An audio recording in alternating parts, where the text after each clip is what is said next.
നമസ്കാരം. റവന്യൂ വകുപ്പിന്റെ എൻ്റെ ഭൂമി പദ്ധതിയുടെ ഭാഗമായി കാന്തല്ലൂർ വില്ലേജിലെ ഡിജിറ്റൽ റീസർവേ പ്രവർത്തനങ്ങൾ കാന്തല്ലൂർ പഞ്ചായത്ത് പ്രസിഡന്റ് എസ് ശിവൻരാജ് ഉദ്ഘാടനം ചെയ്തു.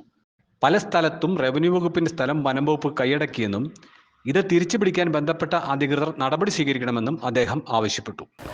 இதில் நம்ம கூப்பிட்டது யாரெல்லாம் பார்த்தீங்கன்னா, சர்வே இவங்க ஒரு மாதத்துக்கு முன்னாடியே நம்மக்கிட்ட ஒரு கலந்த ஆலோசனை. அப்போ இவங்க நம்மகிட்ட கேட்டது, நமக்கு இங்கே ஒரு ஆஃபீஸ் வேணும், லட்சக்கணக்கான விலை மதிப்பான பொருட்களை வச்சு பாதுகாத்து இங்கேருந்து சர்வே பண்ணதுக்கு வேண்டி அது சம்மந்தமாக எல்லா சப்போர்ட்டுகளும் கிராம பஞ்சாயத்துலேருந்து நம்ம கொடுத்துருந்தோம்.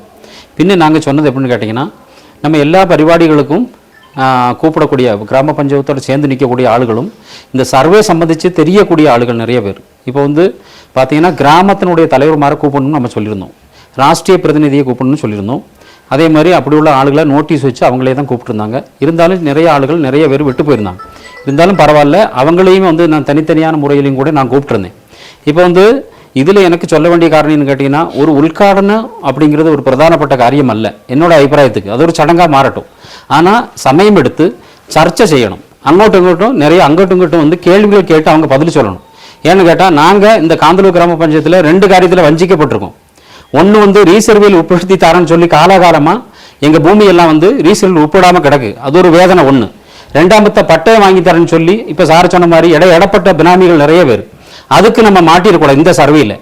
அதுக்கு ஒரிக்கலும் இந்த பஞ்சாயத்து தடை இருக்காது. அது யார் இருந்தாலும் சரி நம்ம தட்டி கேட்கும்படும். இதில் என்னென்னு கேட்டிங்கன்னா, ஒரு காரியம், ஒரு ஏக்கர் பூமி எனக்கு இருந்தால் அதில் 80 சென்ட் பூமி ரீசர்வேல் பெற்றிருக்கும், 20 சென்ட் பெற்றிருக்காது. இப்போ இந்த இது பார்த்தீங்கன்னா டிஜிட்டல்னு ஒன்று சேர்ந்துருக்கு. டிஜிட்டல் மட்டும்தான் சேர்ந்துருக்கு, ரீசர்வே தான். அது 1995-96 காலகட்டத்தில் காந்தல்லூர் கிராம பஞ்சாயத்தில் ரீசர்வேல் உட்படுத்திருக்க வேண்டிய உத்தியோகமாரி கூட வந்திருந்தோம். ആ സമയത്ത് നല്ല ചെലവും അവരെ കൈകാര്യം ചെയ്യുന്ന ആൾക്കാർക്ക് മാത്രം 100% റീസർവേൽ ഉൾപ്പെടുത്തിയിട്ട് പോയ ഉദ്യോഗസ്ഥന്മാരാണ് ഇവിടെ ഉള്ളത്. അതുകൊണ്ട് ആ ഒരു സർവ്വക്കാരുടെ കൂടെ ഞാൻ ചെറുപ്പത്തിൽ ടേപ്പ് പിടിക്കാൻ പോയിട്ടുണ്ട്. ഞാൻ ടേപ്പ് പിടിക്കാൻ പോയത് കൊണ്ട് എന്നെ ഒരു 20 സെന്റ് സ്ഥലം കുറച്ചിട്ട് ബാക്കി റീസർവേൽ പെടുത്തി കൊടുത്തിയ കാലം നമുക്ക് ഓർമ്മയുണ്ട്.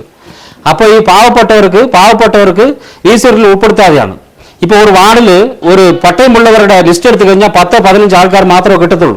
ബാക്കി ആർക്കും ഇല്ല പട്ടയം, എല്ലാം കൈവശമാണ്. ഇപ്പോൾ വന്നേക്കുന്ന ആൾക്കാരെല്ലാം ചോദിക്കും, എൻ്റെ കൈവശ ഭൂമി നിങ്ങൾ തിട്ടപ്പെടുത്തി തരുമെന്ന്. എനിക്ക് പറയാനുള്ളത്, எனக்கு சொல்ல வேண்டியது, இந்த பஞ்சாயத்தில் கூடிய முழுவன் இடங்களும் அடையாளம் காட்டப்பட வேணும். ஒரு காரியம் நீங்கள் எல்லாரும் மறந்துடக்கூடாது, நம்மெல்லாம் இந்த காரியத்தில் ராஷ்ட்ரிய பேதமின்றி முழுவன் ஆளுகளும் ஒற்றுமையாக இருந்து ரீசர்வேக்கு எல்லாரோட பங்கு இருக்கணும். ஏன்னு கேட்டிங்கன்னா, ஒரு இடம் விட்டு போனால் இனி அளக்கிற கேஸ் நடக்காதுன்னு எனக்கு தோணுது. நம்ம தலைமுறைக்கு நம்ம கையில் இருக்கக்கூடிய இடத்த காட்டி கொடுத்துட்டு போகணும். பட்டயம் இல்லாட்டியும் பரவாயில்ல, அடையாளப்படுத்தி காட்டிட்டு போகணும். ஒரு காரியம், நான் வெகுமானப்பட்ட மற்ற ഇവരോട് പറയാം, റവന്യൂ ഡിപ്പാർട്ട്മെന്റ് കഴിവിലും തന്നെ ഞാൻ പറയും. റവന്യൂ ഡിപ്പാർട്ട്മെന്റ് സ്ഥലമൊക്കെ എവിടെയാണ് ഉള്ളത്? ഫോറസ്റ്റുകാരുടെ കയ്യിലുണ്ട്. ശരിയാണോ? ഫോറസ്റ്റുകാരൻ കിട്ടുന്നവർക്ക് റവന്യൂക്കുള്ള ഇടമെല്ലാം കംപ്ലീറ്റ്. അത് നിങ്ങളുടെ സ്ഥലം നിങ്ങൾ പിടിച്ചെടുക്കണം. ഇപ്പോൾ റീസർവേര് നിങ്ങളുടെ സ്ഥലം നിങ്ങൾ പിടിച്ചെടുക്കണം.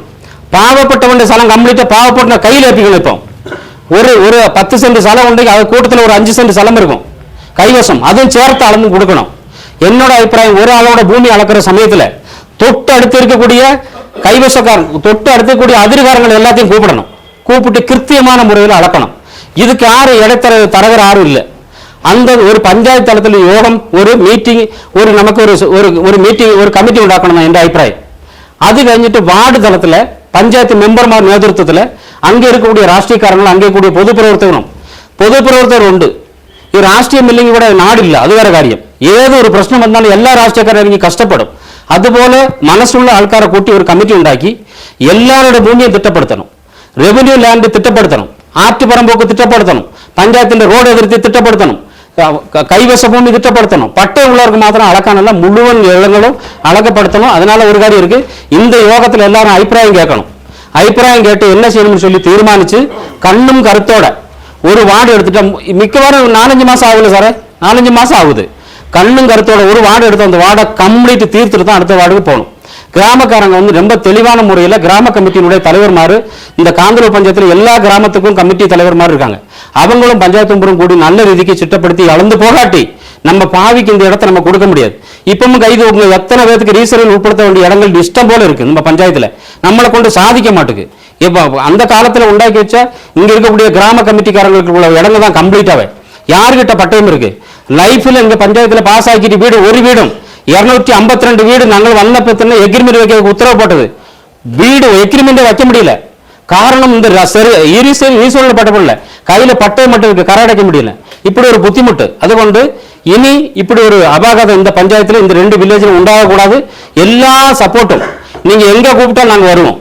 யாரோட அபிப்பிராயத்துக்கு பின்னாடி, யாரோட ஒரு தடுப்புக்கு பின்னாடி நாங்க போய் நிற்கக்கூடிய ஆளுகள்ல பரணசமிதி கூட இருக்கும், யாதொரு சம்சயம் இல்லை. ஒரு நல்ல ரீதிக்கு இந்த பஞ்சாயத்தில் உள்ள முழு ஆளுகளுக்கும் இடம் அளந்து கொடுத்துருக்கிற திருப்தியோட நம்ம இறங்கி போறதுக்கு தயாரா இருக்கும். அதனால நம்ம உட்காடனம்ங்கிறது பிரதானப்பட்ட காரியம் இல்லை, எல்லாரோட சர்ச்சை தான். நிறைய பேரோட நல்ல அனுபவசாலிகள் இங்க வந்திருக்காங்க, பெரிய பெரிய முதிர்ந்த ஆளுகள் எல்லாம். நம்மளுடைய சர்வீஸ் கோஆபரேட்டிவ் பிரசிடென்ட் எல்லாம் பாத்தீங்கன்னா கீழாந்தூர் வில்லேஜோட ஒரு தண்ட பேரும் ஒரு வில்லேஜினுடைய நம்பர், சர்வே நம்பர் விரல்ல சொல்லக்கூடிய ஆளுங்க தான் நான் கூப்பிட்டது. அதனால நீங்க உங்களுடைய சப்போர்ட்டுகள்லாம் கண்டிப்பா நமக்கு வேணும். நல்ல ரீதிக்கு ரீசர்வையை கொண்டு போகணும்னு கேட்டுக்கொண்டும், இந்த சடங்கு பரிபாடியில் நீங்க வந்து கூப்பிட்ட முழு ஆளுகளும் பங்கெடுத்தீங்க, அதுல வளர சந்தோஷம் உண்டு. பங்கெடுத்த முழு ஆளுகள் காந்தலூர் கிராம பஞ்சாயத்தினுடைய மனமார்ந்த நன்றியை வாழ்த்துக்கிறேன் தெரிவித்துக் கொண்டு இந்த ரீசர்வை உள்காரணம் செய்த அறிவித்துக் கொண்டு நிறைவு செய்கிறேன். നന്ദി, വണക്കം. പഞ്ചായത്ത് വൈസ് പ്രസിഡന്റ് സത്യരാജൻ അധ്യക്ഷത വഹിച്ചു. ബ്ലോക്ക് പഞ്ചായത്ത് അംഗം ഭാഗ്യരാജ്, ക്ഷേമകാര്യ സ്റ്റാൻഡിംഗ് കമ്മിറ്റി ചെയർമാൻ ബാലമുരുകൻ, വികസനകാര്യ standing committee chairman Karthik R, ആരോഗ്യകാര്യ standing committee chairperson Ambili Praveen എന്നിവർ ആശംസകൾ അർപ്പിച്ചു. യോഗത്തിൽ പങ്കെടുത്ത രാഷ്ട്രീയ കക്ഷി നേതാക്കളും സംഘടനാ പ്രതിനിധികളും ഉന്നയിച്ച ചോദ്യങ്ങൾക്കും സംശയങ്ങൾക്കും ഡിജിറ്റൽ റീസർവേ ടീമിൽ ഉൾപ്പെട്ട Devikulam ALC survey superintendent AK Manoj മറുപടി നൽകി. സ്ഥലത്തെക്കുറിച്ചുള്ള മുഴുവൻ വിവരങ്ങളും ഒറ്റ ക്ലിക്കിൽ ലഭിക്കുമെന്നും ഇതിനായി മൊബൈൽ നമ്പർ മാത്രം നൽകിയാൽ മതിയെന്നും അദ്ദേഹം അറിയിച്ചു. മുൻ രേഖകളുടെ അടിസ്ഥാനത്തിൽ സർവേ ചെയ്യപ്പെട്ട് ഓരോരുത്തരുടെയും ഭൂമികൾ സർവേ. ഇപ്പം തോട്, ഇപ്പം നിങ്ങൾ പറഞ്ഞ റോഡുകള്, തോടുകള്, ആറുകള്, ഇത് വനം, ഇവയൊക്കെ മുൻ റെക്കോർഡുകളുടെ അടിസ്ഥാനത്തിലാണ് സർവേ ചെയ്യപ്പെടുന്നത്. അപ്പോൾ അത് ആ മുൻ റെക്കോർഡുകൾ ഒരാൾ കൈകാര്യം വെച്ചിരുന്നാൽ പോലും മുൻ റെക്കോർഡുകളുടെ അടിസ്ഥാനത്തിൽ മാത്രമാണ് സർവേ ചെയ്യുന്നത്. അപ്പോൾ അത് സർവേ ചെയ്ത് റെക്കോർഡുകൾ ഉണ്ടാക്കും. ഓരോരുത്തരുടെയും ഭൂമി സർവേ ചെയ്യുന്നത് അത് അവരുടെ എല്ലാ ഭൂമിയും സർവേ ചെയ്യും. ഈ വില്ലേജിന്റെ ഒരറ്റം മുതൽ മുഴുവൻ പട്ടയമുള്ള ലാൻഡ് ഉണ്ടാവാം, പട്ടയമില്ലാത്ത ലാൻഡ്. ഇത് സർവേ ചെയ്യപ്പെടുമ്പോഴാണ് ഏത് പട്ടയ ലാൻഡ്. ഇപ്പം ചേട്ടന് 1 ഏക്കർ സ്ഥലമുണ്ട്, അതിൽ 50 സെന്റിനെ പട്ടയമേ ഉള്ളൂ. അത് എവിടെയാണെന്ന് ചേട്ടന് ഇപ്പോഴും ചിലപ്പോൾ അറിയണമെന്നില്ല. ഈ രേഖകളും മുൻ പട്ടയം വെച്ചിട്ടാണ് ഇതിൽ എവിടെയാണ് 50 സെന്റ്, ഇനി എത്ര പട്ടയം കിട്ടാനുണ്ട് എന്നുള്ളത് സർവേ ചെയ്യപ്പെടും. അപ്പോൾ ഈ 1 ഏക്കർ സ്ഥലവും സർവേ ചെയ്യപ്പെടും. ഇപ്പോൾ ഉള്ള ചെറിയ ചെറിയ ഭൂമികളുടെ കാര്യത്തിൽ പറഞ്ഞ് ചില ആശങ്കകൾ പറഞ്ഞ് അതിർത്തികൾക്ക് തർക്കം വരുന്നത്, അപ്പോഴാണ് നമ്മൾ ഇടപെടേണ്ടത്. നമ്മളെല്ലാവരും കൂടെ ചേർന്ന്, അത് പറഞ്ഞത് ഒരു വാർഡ് സമിതികൾ രൂപീകരിക്കും. ആ വാർഡിൽ അതിനകത്ത് കയറുന്നവരെ മുഴുവൻ ആളുകളെയും ആ ഗ്രൂപ്പിൽ നമ്മൾ ഉൾപ്പെടുത്തും. ആ ഗ്രൂപ്പിലുള്ളവരെ തന്നെയാണ്, നിങ്ങളാണ് ജനപ്രതിനിധികളും രാഷ്ട്രീയക്കാരൂടെ നിൽക്കുകയാണ് അത് ചെയ്യപ്പെടേണ്ടത്. ഒരാളുടെ ഒരു തർക്കം വന്നു, ചില പ്രശ്നങ്ങളൊക്കെ നമ്മൾ നിങ്ങളൂടെയൊക്കെ പരിഹരിച്ചാൽ പെട്ടെന്ന് പ്രശ്നം പരിഹരിക്കും. പിന്നെ കോടതി കേസുള്ളത് കോടതിയുടെ ഡയറക്ഷൻ കിട്ടാതെ ചിലപ്പോൾ നമുക്ക് പറ്റില്ല. അല്ലാത്ത ഭൂമി തർക്കങ്ങളെല്ലാം നമുക്ക് അവിടെ വെച്ച് തന്നെ പലവട്ടവും പരിഹരിക്കപ്പെടാൻ കഴിയും. അവിടെ വെച്ച് തന്നെ നിങ്ങളുടെ വിസ്തീർണം കാണാൻ കഴിയും. നിങ്ങൾക്ക് തന്നെ അതുകൊണ്ടാണ് നിങ്ങളുടെ ആശയങ്ങൾ പണം കൊടുത്ത് എന്റെ നടന്നോ നടന്നില്ലയോ എന്നുള്ള ഒരു പ്രശ്നം അറിയാൻ പാടില്ല. അവരവർക്ക് അത് കാണാൻ കഴിയും. ചേട്ടന്റെ സ്ഥലം അളന്നിട്ട് പോയാൽ അപ്പോൾ തന്നെ ചേട്ടനാണ് ആശങ്ക പറഞ്ഞത്, അപ്പോൾ തന്നെ അത് കാണാൻ കഴിയും. അത് ഞങ്ങൾ കാണിച്ചത്. ഇപ്പോൾ ഒരു വില്ലേജിന്റെ ഇതിന് ശേഷം നിങ്ങൾക്ക് ഇവിടെ ഒന്ന് കാണാം. ഓരോരുത്തരുടെയും ഭൂമി മാപ്പ് വെച്ച് വേണമെങ്കിൽ തിരയാൻ കഴിയും. പിന്നെ സർവേ നമ്പർ വെച്ചിട്ട് അതിനകത്ത് പോർട്ടലിൽ നിന്ന് തിരയാൻ പറ്റും. ലൊക്കേഷൻ വെച്ചിട്ട് നിങ്ങൾക്ക് തരാൻ പറ്റും. എല്ലാം വളരെ മലയാളത്തിലും ഇംഗ്ലീഷിലും വളരെ പോർട്ടൽ അങ്ങനെയാണ് അത് ഡിസൈൻ ചെയ്തിരിക്കുന്നത്. കാരണം നിങ്ങൾ ഈ പറഞ്ഞ ആശങ്കകൾ ഇതുവരെ നിലനിന്നതാണ്. കാരണം എൻ്റെ ഭൂമി വന്നോ വന്നില്ലയോ എന്ന് അറിയാൻ അവിടെ ഓഫീസിൽ ചെന്ന് ചോദിച്ചാൽ പോലും കൃത്യതയോടെ കേൾക്കാൻ കഴിയില്ല.